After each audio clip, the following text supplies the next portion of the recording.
Quit relying on people. What they do or don't do doesn't determine your worth. What they give you or don't give you cannot stop your purpose. Quit waiting for people to approve you and start approving yourself. That takes an incredible psychology. But in that psychology, we bump onto limits, and that's what you got to shift. And if your psychology is solid, then you got to say, where are the skills I'm missing? Because that's equally important.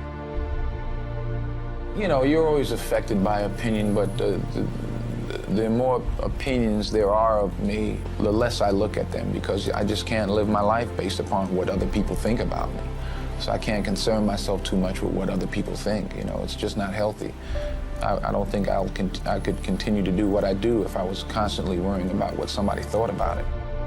The reason people don't put themselves in a position to fail, the reason people aren't patient, is they value other people's opinions too much, which then dictates their behavior, which then gets into all of this. Is if you don't hold on to it with the thought of in case it fails, because you just need to realize it's your scarlet letter. Literally the reason people are scared, always, is the outside force.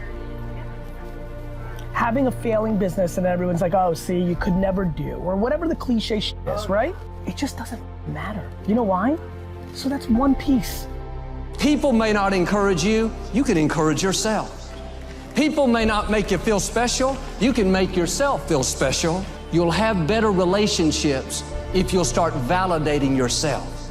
If you're always depending on somebody else, you'll become needy, a burden, waiting for other people to keep you fixed. Take ownership. Take extreme ownership. Don't make excuses. Don't blame any other person or any other thing. Don't hide your delicate pride from the truth. Take ownership of everything in your world, the good and the bad. Everyone took ownership of their mistakes. Everyone took ownership of the problems.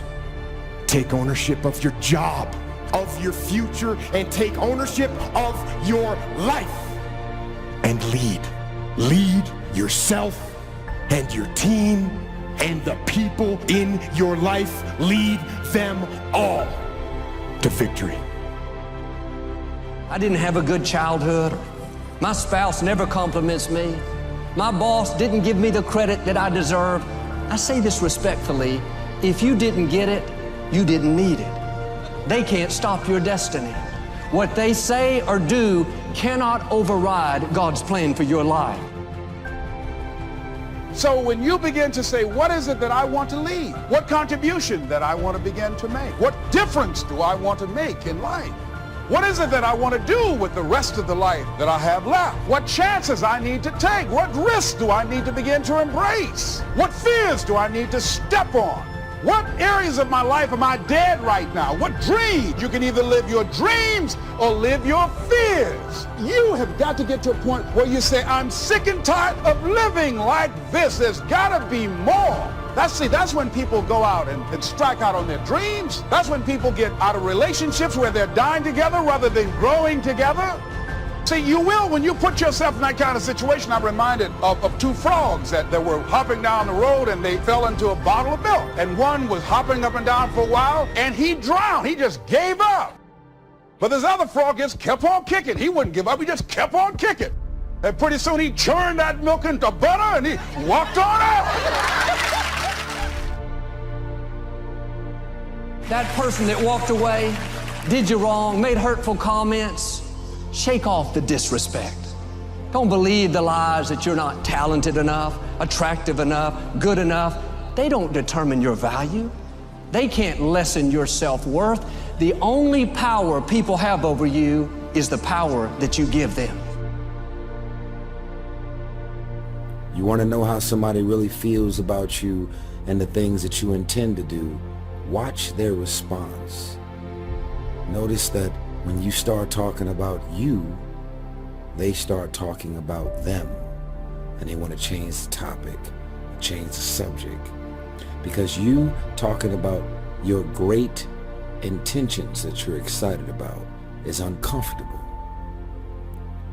If you want to know how somebody feels about you climbing up the success ladder, Pay attention to how they respond to you sharing your blessings and your good news. Anybody who's not ever willing to risk will never do very much in this world. And in all probability, you'll end up being quite bored with your life. A couple things that I said last night that I don't want you to forget is walking by faith is taking step one before you know what step two is. After a few times, you get a little more used to it and it's not quite as scary, but taking a step of faith is stepping out to do something when you don't know how it will be provided for. But you believe with all your heart that it's what God has told you to do. So you got to watch yourself. Many of us are living out the lives of other people, living out their conclusions, living out of their consciousness. Align yourself with powerful people. Align yourself with people that can encourage you, people that can empower you, people that you can learn from, people that you can grow from. That's very important. You want to align yourself with people who think like you, people who dream like you, people who want more out of life, people that are stretching and searching and seeking some higher ground in life, as opposed to the majority of people. Somebody said, always strive to get on top in life because it's the bottom that's overcrowded. And so you don't want to be on the bottom. See, it's easy to be on the bottom. It doesn't take any effort to be a loser. It doesn't take any motivation, any drive in order to stay down there on a low level. But it calls on everything in you, ladies and gentlemen. You have to harness your will to say, I'm going to challenge myself. Sometimes I have to pull myself out of bed and say, come on, Les. Things I know I should do, I don't do. Things I shouldn't do, I do. I found that the biggest enemy you have to deal with is yourself. There's an old African proverb that says, if there's no enemy within, the enemy outside can do us no harm.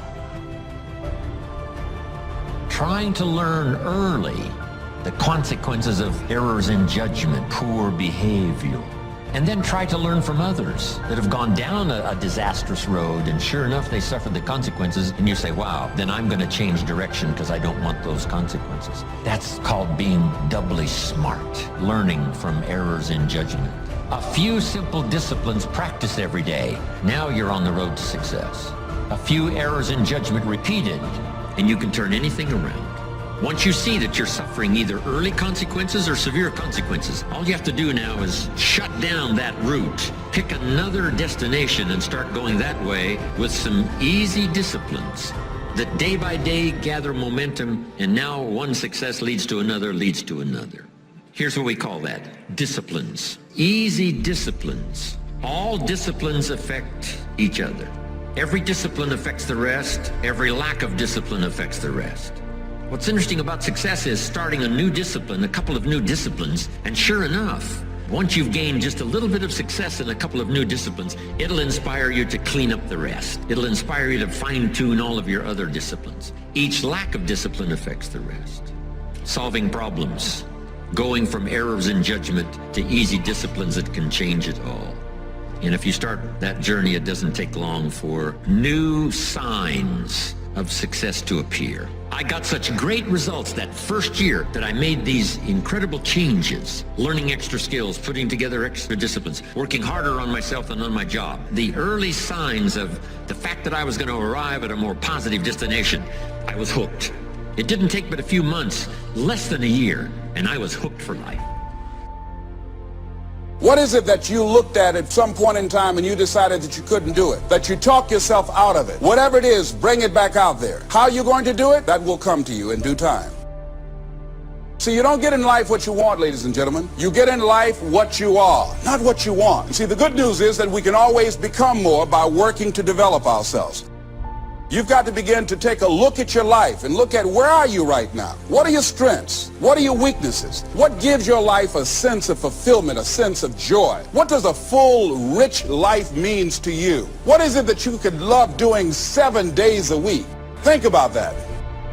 I ask you to start that same journey. Let your new skills, new disciplines affect all of the rest. You really won't be happy if you don't produce. 6/7 of our life was to be devoted to labor and work, to produce a work of art, to produce a good family, to produce an enterprise. That's the essence of life in its best form. First is to be a producer. What is the reason for the seed and the soil and the sunshine and the rain and the seasons of life and its miracle? What's the reason for all of that? Here it is in a nutshell for your notes. To see what you can do with it. We've got books to read, and we've got classes to attend, and we've got, things to do and things to learn. And if you put it all together, you can have not only your health, but your fortune.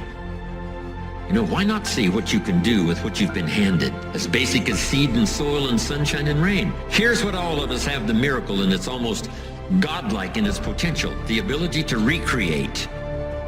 Only God can create the sunshine, the rain, the seasons, the miracle of life. But here's what humans can do. Recreate those components into a harvest. By planting the seed, reaping the rewards in the harvest. We call that recreation.